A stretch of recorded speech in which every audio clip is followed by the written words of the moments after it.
Everyone, कैसे हैं आप सब। आई होप अच्छे ही होंगे। तो आज मैं बहुत ही अच्छी टिप्स लेकर आई हूँ, कुछ स्वीट डिश भी लेकर आई हूँ। तो चलिए स्टार्ट कर देते हैं। तो आपने ड्राई फ्रूट्स तो बहुत ही आपने काटे होंगे, लेकिन आपने इस तरीके से ड्राई फ्रूट्स नहीं काटे होंगे। क्या होता है कि जब भी हम ड्राई फ्रूट्स काटते हैं तो हमारे जो क्योंकि ड्राई फ्रूट जो होते हैं वो छोटे छोटे होते हैं, तो हमारा जो हाथ कटने का बहुत ज़्यादा डर लगता है।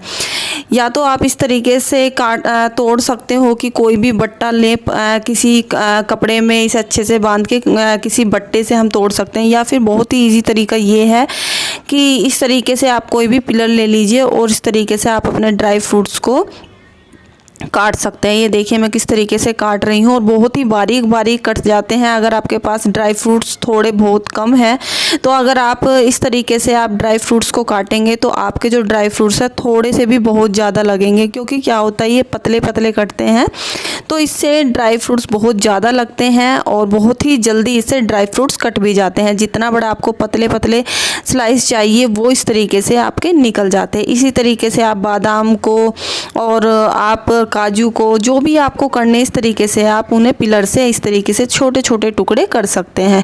बहुत ही अच्छी ट्रिक है, एक बार ज़रूर आजमा के देखिए। क्योंकि क्या होता है ड्राई फ्रूट्स को हमेशा हम खीर में, हलवे में बहुत ज़्यादा काम में लेते ही हैं, तो इसलिए हमें ड्राई फ्रूट्स को काटना भी पड़ता है। तो इस तरीके से आप बादाम को भी इस तरीके से काट सकते हैं। इसके पतले पतले स्लाइस अपने आप ही हो जाते हैं, आपको कोई भी परेशानी नहीं होगी। तो इसलिए मैं बता रही हूँ कि इस तरीके से आप काट सकते हैं। और फिर आपको पता है कि बादाम तो हमारे शरीर के लिए कितने लाभदायक होते हैं, लेकिन अगर हम बादाम को इस तरीके से डायरेक्ट ही खाते हैं तो बादाम गर्म रहते हैं गर्मियों में, लेकिन अगर हम इसे भिगो के खाते हैं तो बहुत ही अच्छे होते हैं।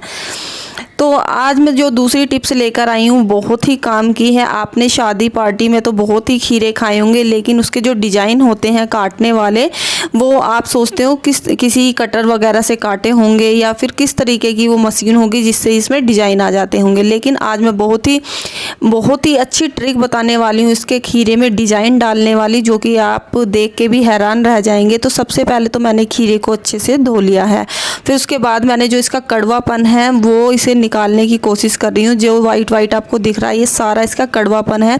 जब भी आप खीरे को काटे तो आप इस तरीके से ज़रूर काटें, जितना भी इसका कड़वापन होता है खीरे का वो इस वाइट पार्ट में निकल जाता है।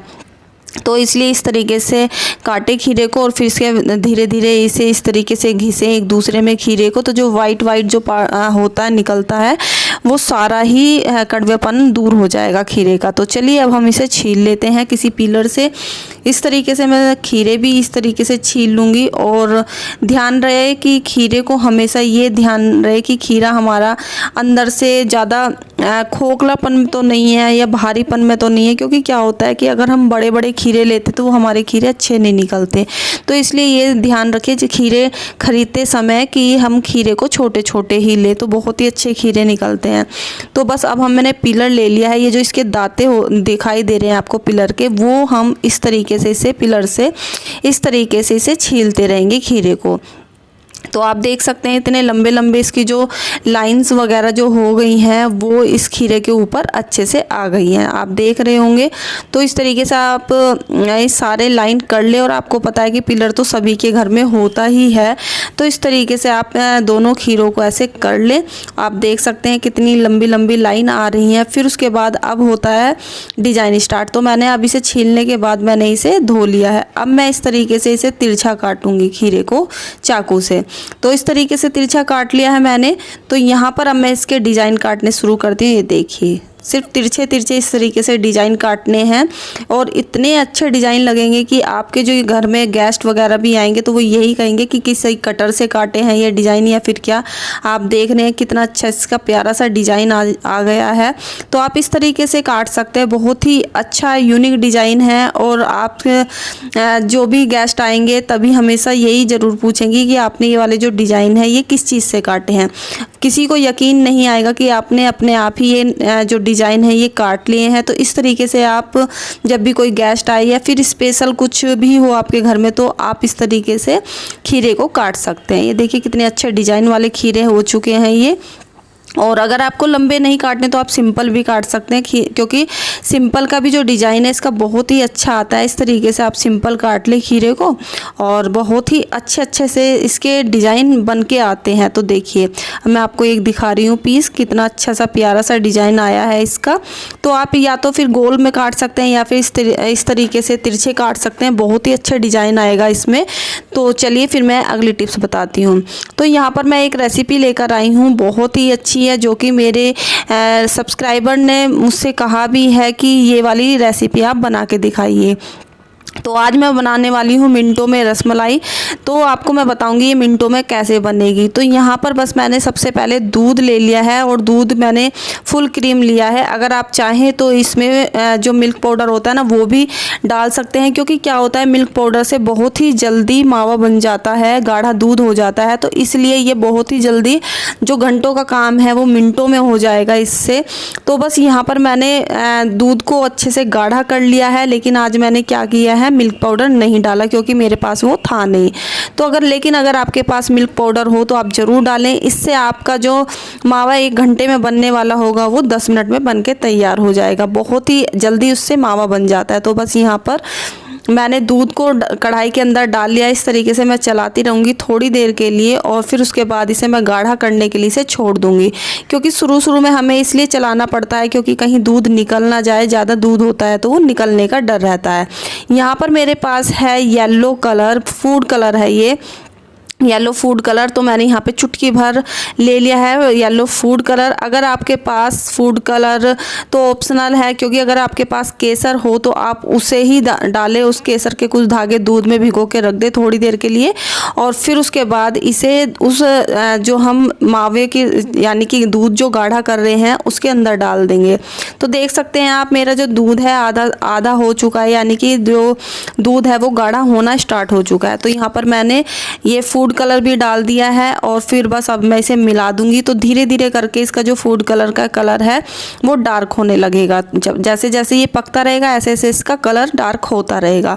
तो ये देखिए ये जो कलर है वो कितना अच्छे से आने लगा है। अब मुझे डालनी है इसमें चीनी आप अपने टेस्ट के अकॉर्डिंग डालें, किसी को कम किसी को ज़्यादा अच्छा लगता है इसमें मीठा।